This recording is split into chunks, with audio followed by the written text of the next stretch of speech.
ಬಸ್ಸಲ್ಲಿ rash driving ಸಿಕ್ಕಾಪಟ್ಟೆ ಆಗಿತ್ತು ಸರ್. ಅಂದರೆ ಸ್ಟಾರ್ಟಿಂಗಲ್ಲಿ ನಾವು ಬರಬೇಕಾದ್ರೆ ನಾವು ಎಲ್ಲ ಹಿಂದೆನೇ ಕೂತಿದ್ದು, ನಾವು ಒಂದು 5-6 ಜನ ಸರ್. ಹಿಂದೆ ಕೂತಾಗ ಒಂದ್ಸಲಿ ಬಸ್ ಎಗರುತ್ತೆ ಸರ್. ಬಸ್ ಎಗರಿದಾಗ ಅದು ಸ್ಟಾರ್ಟಿಂಗಲ್ಲ ಸರ್, ಬೇಲೂರು ಸ್ಟಾರ್ಟಿಂಗಲ್ಲಿ ಬರುವಾಗ, ಅಂದರೆ ಹಳ್ಳಿಗಳು ಯಾವುದೋ ಹಳ್ಳಿಗಳು ಸರ್, ನಾವು ನೀಟಾಗಿ ನೋಡಲಿಲ್ಲ. ಹಾಗಾಗಿ ಬಸ್ಸಲ್ಲಿ ಬರುವಾಗ ಒಂದ್ಸಲಿ ಎಗರುತ್ತೆ ಸರ್. ಎಗರಿದಾಗ ಮತ್ತೆ ಮುಂದೆ ಬಂದಾಗ ಈ ಚಿಕ್ಕಮಂಗ್ಳೂರು ಸ್ಟಾರ್ಟಿಂಗ್ ಪಾಯಿಂಟಲ್ಲಿ ಒಂದ್ಸಲಿ ಅಂದರೆ ಹೈಟಾಗಿ ಎಗರುತ್ತೆ ಸರ್. ನಾವೆಲ್ಲ ಎಗರಿದಾಗ ಸರ್ ಒಂದೇ ಸಲ ಕೂರಕ್ಕೂ ಆಗಲಿಲ್ಲ ಸರ್. ಆಮೇಲೆ ಆ ಕಡೆ ಈ ಕಡೆ ಬಿತ್ತು ಸರ್ ಒದೆ. ಆಮೇಲೆ ಹೊಡೆದಿದ್ದು ಗೊತ್ತಿಲ್ಲ ಸರ್ ನನಗಿಲ್ಲಿ ಗಾಯ ಆಯಿತು ಸರ್. ಹಾಗೆ ಇನ್ನೊಂದು 3-4 ಜನಕ್ಕೆ ಸ್ವಲ್ಪ ಮೈನರ್ ಇಂಜುರೀಸ್ ಆಗಿದೆ ಸರ್. ಒಂದು ಸ್ವಲ್ಪ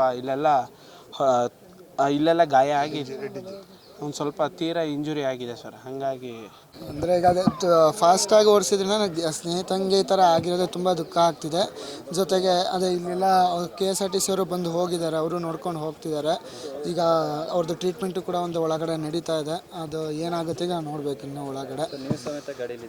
ನಾನು ಜೊತೆಗೆ ಇದ್ದೆ, ಅವ್ರ ಪಕ್ಕನೇ ಕೂತಿದ್ದೆ. ಅವರು ಗಾಡಿ ಎದ್ದ ತಕ್ಷಣ ನಾನು ಕೆಳಗಡೆ ಕೂತ್ಕೊಂಡೆ. ತಕ್ಷಣ ಅವನು ನನ್ನ ತೊಡೆ ಮೇಲೆ ಎಳ್ಕೊಂಡು ನಾನು ಕೂರಿಸ್ಕೊಂಡಾಗ ಮತ್ತು ಇವನು ಆ ಕಡೆ ಹೋಗ್ತಿದ್ದೆ, ಒಂಚೂರು ಎಳ್ಕೊಂಡೆ ಈ ಕಡೆ. ನನಗೇನು ಇಂಜುರಿ ಆಗಲಿ. ನಾನು ಕೆಳಗಡೆ ಕೂತಿದ್ದರಿಂದ ಆ ಕಡೆ ಕಂಬಿ ಸಿಕ್ತು, ಕಂಬಿ ಹಿಡ್ಕೊಂಡೆ. ತಕ್ಷಣ ಇವನು ಕೂಡ ಅವನು ಅಲ್ಲಿ ಒಳಗಡೆ ಮಲಗಿರೋನ ತೊಡೆ ಮೇಲೆ ಹಾಕ್ಕೊಂಡೆ, ಕಾಲು ಈ ಕಡೆ ಲಾಕ್ ಮಾಡಿಕೊಂಡೆ, ಇವನ್ನ ಈ ಕಡೆ ಎಳ್ಕೊಂಡೆ. ಏನು ಇವತ್ತು ಕೋಟೆ ಕೆರೆ ಹತ್ರ ಬೆಂಗಳೂರು ಟು ಚಿಕ್ಕಮಂಗ್ಳೂರು ಬರ್ತಾ ಇರಬೇಕಾದ್ರೆ ಪ್ರಯಾಣಿಕರಿಗೆ ಭಾಳ ಪೆಟ್ಟಾಗಿದೆ, ತೊಂದರೆ ಆಗಿದೆ. ಬಸ್ಸು ಬ್ರೇಕ್ ಫೇಲ್ ಆಗಿ ಅದು ಡಿವೈಡರಿಗೆ ಹೊಡೆದು ಟ್ರಾನ್ಸ್ಫಾರ್ಮಿಗೆ ಹೊಡೆದ್ಬಿಟ್ಟು, ಟ್ರಾನ್ಸ್ಫಾರ್ಮಿಗೆ ಏನಾರು ಹೊಡೆದ್ಬಿಟ್ಟಿದ್ರೆ ಟ್ರಾನ್ಸ್ಫಾರ್ಮ್ ಶಾಕ್ ಆಗಿ ಬಸ್ಸಲ್ಲಿ ಇದ್ದವರೆಲ್ಲ ಇವತ್ತು ಒಂದು ದುರ್ಘಟನೆ ಆಗೋಗ್ಬಿಡೋದು. ಬಹುಶಃ ದೇವರೇ ಆ ಬಸ್ಸಲ್ಲಿ ಕೂತವರಿಗೆಲ್ಲ ಪಾರು ಮಾಡಿದ್ದಾನೆ. ಬಸ್ಸು ಏನು ಈ ಸರ್ಕಾರ ಫ್ರೀ ಅನ್ನೋ ಯೋಜನೆಯಲ್ಲಿ ಘೋಷಣೆ ಮಾಡಿತ್ತು, ಈ ಫ್ರೀ ಯೋಜನೆ ಜೊತೆಗೆ ಜನಗಳು ಜೀವನೇ ತೆಗಿತಿದೆ. ಯಾಕಪ್ಪ ಜೀವ ತೆಗಿತಿದೆ ಅಂತಂದರೆ, ಬಸ್ಸು ನೀವು ಎಲ್ಲಿ ನೋಡಿ 10 ಬಸ್ಸು ಓಡ್ತಾ ಇದೆ ಅಂತಂದರೆ ಅದರ 6ರಿಂದ 7 ಬಸ್ಸು ಅಲ್ಲಲ್ಲೇ ಕೆಟ್ಟು ನಿಂತಿರುತ್ತೆ.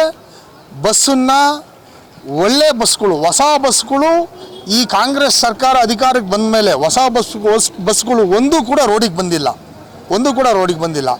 ಹಳೆ ಬಸ್ಗಳನ್ನ ಒಳ್ಳೆ ರೀತಿಯಲ್ಲಿ ರಿಪೇರಿ ಮಾಡಿ ಓಡಿಸ್ತಾ ಇದ್ದಾರೆ ಅಂತಂದ್ರೆ ಅದೂ ಇಲ್ಲ. ನಾವು KSRTCನಲ್ಲಿ ಕೇಳಿದರೆ ಬಸ್ಸು ನಮ್ಮನ್ನು ರಿಪೇರಿ ಮಾಡ್ಸಲ್ಲ ಸರ್, ಹೆಂಗಿದೆ ಹಂಗೆ ಓಡಿಸಿ ಅಂತಕ್ಕಂಥದ್ದನ್ನು ಯಾರು ಮೇಲಧಿಕಾರಿಗಳು ಡ್ರೈವರ್ಗಳಿಗೆ, ಕಂಡಕ್ಟರ್ಗಳಿಗೆ ಪ್ರೆಜರ್ ಹಾಕ್ತಾರೆ.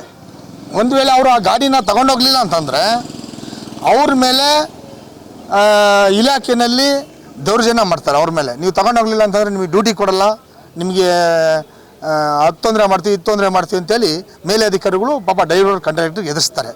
ಈ ಸರ್ಕಾರ ಜನಗಳು ಪರವಾಗಿ ಇರೋ ಸರ್ಕಾರ ಆಗಿದ್ದರೆ ಒಳ್ಳೆ ಬಸ್ಸನ್ನು ರೋಡಿಗೆ ಬಿಡಬೇಕಾಯಿತು. ಒಳ್ಳೆಯ ಬಸ್ಸನ್ನು ಬಿಟ್ಟಿಲ್ಲ. ಈ ಬಸ್ಸೆಲ್ಲ ಎಲ್ಲೇ ನೋಡಿ ಬಸ್ಸು ಕೆಟ್ಟೋಗಿರೋದು ಹೊರತು ಜನಗಳಿಗೆ, ಸಾರ್ವಜನಿಕರಿಗೆ ಹಾನಿ ಮಾಡುವಂಥ ಬಸ್ಸನ್ನು ಇವತ್ತು ರೋಡಿಗೆ ಬಿಟ್ಟಿದ್ದಾರೆ.